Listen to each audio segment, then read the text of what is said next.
तो आप सभी को कोटि कोटि वंदन और हर हर महादेव। शिव पुराण है मुक्ति का धाम, जय हो पार्वती शिव भगवान।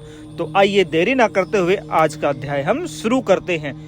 ओमकार और शथूल स्वरूप पंचाक्षर मंत्र का विवेचन, उसके जप की विधि एवं महिमा, कार्य ब्रह्म के लोक से लेकर कारण रुद्र के लोकों का विवेचन और उसके बारे में विभिन्न बातें करेंगे हम आज के एपिसोड में। तो आइए। ऋषि बोले, प्रभुओं महामुनियों, आप हमारे लिए क्रमशः प्राणव का महत्व तथा शिव भक्तों के पूजन का प्रकार बताइए। सूत जी ने कहा, महर्षियों आओ मैं आप लोगों को बताता हूँ, आप लोग ध्यान देकर इस बात को सुने और इसके बारे में सोचते भी रहें और इसके विषय में चिंतन करते रहें। तो आइए जानते हैं। आप लोग तपस्या के धनी हैं।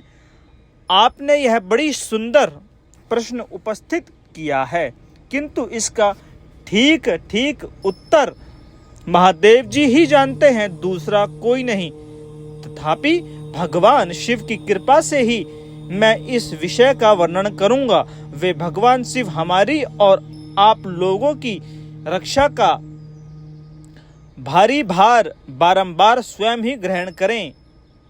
नाम है प्रकृति से उत्पन्न संसार रूपी महासागर का।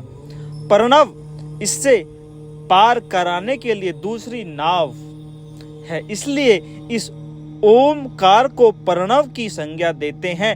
ओमकार अपने जप करने वाले साधक से कहता है, प्रणव परप्रंच नहीं है वह तुम लोगों के लिए। अतः इस भाव को लेकर भी ज्ञानी पुरुष ओम को प्रणव नाम से जानते हैं। अर्थात यह तुम सब उपासकों को बलपूर्वक मोक्ष तक पहुंचा देगा। इस अभिप्राय से भी इसे ऋषि मुनि प्रणव कहलाते हैं। अपने जप कराने वाले योगियों के तथा अपने मंत्र की पूजा करने वाले उपासक के समस्त कार्यों का नाश करके यह दिव्य नूतन ज्ञान देते हैं, इसलिए भी इसका नाम प्रणव है। उन माया रहित महेश्वर को ही नव अर्थात नूतन कहा जाता है। वह परमात्मा प्रकट स्वरूप नव अर्थात शुद्धि स्वरूप है, इसलिए प्रणव कहलाते हैं। प्रणव साधक को नव अर्थात नवीन कर देता है, इसलिए भी विद्वान पुरुष उसे प्रणव के नाम से जानते हैं। अर्थात आगे जो हम आपको बताने वाले हैं वो बहुत ही विचित्र बात बताइए। देखो, ओमकारेश्वर का ये जो मंत्र है ना, ये महामंत्र है, हम सभी को इसका जप करना चाहिए। प्रणव के दो भेद बताए गए हैं, स्थूल और सूक्ष्म। एक अक्षर स्वरूप जो ओम है उसे सूक्ष्म प्रणव जानना चाहिए और नमः शिवाय इस 5 अक्षर वाले मंत्र को स्थूल प्रणव समझना चाहिए। जिसमें 5 अक्षर युक्त नहीं है वह सूक्ष्म है और जिसमें 5 अक्षर संयुक्त है उस रूप से व्यक्त है वह स्थूल है। जीव मुक्त पुरुष के लिए सूक्ष्म प्रणव के जप का विधान है, वही उसके लिए समस्त साधनों का सार है। यद्यपि जीवन मुक्ति के लिए किसी साधना की आवश्यकता नहीं है, क्योंकि वह सिद्धि स्वरूप है। यद्यपि दूसरों की दृष्टि में जब तक उसका शरीर रहता है तब तक उसके द्वारा प्रणव जप की सहज साधना स्वयं होती रहती है। वह अपनी देह का विलय होने तक सूक्ष्म प्रणव मंत्र का जप और उसके अर्थभूत परमात्मा तत्व का अनुसंधान करता रहता है। जब शरीर नष्ट होता है तब वह संपूर्ण ब्रह्म स्वरूप शिव को प्राप्त कर लेता है। यह सुनिश्चित बात है। जो अर्थ का अनुसंधान ना करके केवल मंत्र का जप करता है उसे निश्चय ही योग की प्राप्ति होती है। जिसने 36 करोड़ मंत्र का जप कर लिया हो उसे स्वयं ही योग प्राप्त हो जाता है। सूक्ष्म प्रणव के भी और दीर्घ के भेद से भी दो रूप जानने चाहिए। ओमकार, ऊकार, मकार, बिंदु, नाद, शब्द, काल और कला, इनसे युक्त जो प्रणव है उसे दीर्घ प्रणव कहलाते हैं, कहा जाता है। वह योगियों के ही हृदय में स्थित होता है। मकार पर्यंत जो ओम है वह अ, उ, में इन तीनों तत्व से युक्त है। ओ, ये शक्ति का महान सागर है। हमको इसका जप अवश्य करना चाहिए। ऐसा समझकर प्रणव का जप करना चाहिए। जो अपने समस्त पापों का क्षय कराना चाहता है उनके लिए इस प्रणव का जप अत्यंत आवश्यक है। पृथ्वी, जल, तेज, वायु और आकाश ये पंच महाभूत शब्द हैं। स्पर्श आदि इनके 5 विशेष हैं। ये सब मिलकर 10 वस्तुएं मनुष्यों की कामनाओं के लिए विषय हैं। इनकी आशा मन में लेकर जो कर्मों के अनुष्ठान में संलग्न होता है वह 10 प्रकार के पुरुष प्रवक्त कहलाते हैं। अर्थात जो निष्काम भाव से शास्त्र विहित कर्मों का अनुष्ठान करता है वह निर्वृत्त कहे गए हैं।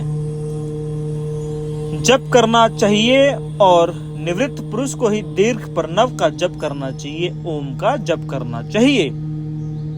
वेद आदि में और दोनों संध्याओं की उपासना के समय भी ओमकार का उच्चारण करना चाहिए।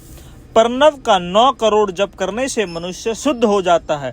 फिर 9 करोड़ का जप करने से वह पृथ्वी तट पर विजय पा लेता है। तत्पश्चात पुण्य 9 करोड़ जप करके वह जल तत्व को जीत लेता है। पुण्य 9 करोड़ जप से अग्नि तत्व पे विजय प्राप्त कर लेता है। पदंतर फिर 9 करोड़ का जप करके वह वायु तत्व पर विजय पा लेता है। फिर 9 करोड़ जप से आकाश को अपने अधिकार में कर लेता है। इसी प्रकार 9 करोड़ जप करके वह कर्म, गंध, रस, रूप, स्पर्श और शब्द पर विजय प्राप्त कर लेता है। इसके बाद फिर 9 करोड़ जप करके अहंकार को भी जीत लेता है। इस तरह 108 करोड़ प्रणव जप करके उत्कृष्ट बुद्ध को प्राप्त हुआ पुरुष शुद्ध योग का लाभ लेता है। शुद्ध योग से युक्त होने पर वह जीव मुक्त हो जाता है, इसमें संशय नहीं है। सदा प्रणव का जप और प्राण रूपी शिव का ध्यान करते करते समाधियों में स्थित हुए महायोगी पुरुष साक्षात शिव ही हैं, इसमें संशय नहीं है। पहले अपने शरीर में प्रणव के ऋषि, छंद और देवता आदि का न्याय करके फिर जप आरंभ करना चाहिए। आकार आदि मृतक का वर्णों से युक्त प्रणव का अपने अंगों में न्यास करके मनुष्य ऋषि हो जाता है। मंत्रों के 10 विध संस्कार, मंत्र कन्यास तथा आदि संपूर्ण न्यास फल उसे प्राप्त हो जाते हैं। परविक्त तथा परविक्त, निपरविक्त मिश्रित भाव वाले पुरुषों के लिए स्थूल प्रणव का जप ही अभिष्ट साधक है।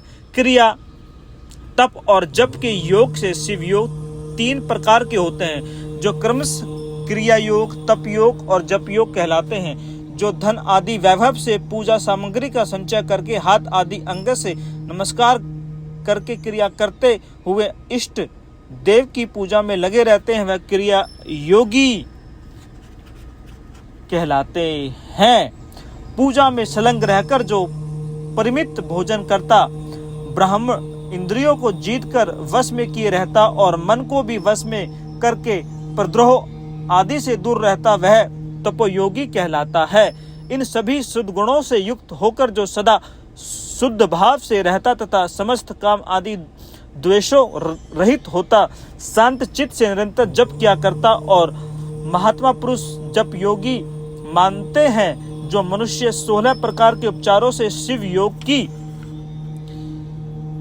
महात्माओं की पूजा करता है, वह शुद्ध होकर साकल्य आदि के क्रम से उत्कृष्ट मुक्ति को प्राप्त कर लेता है।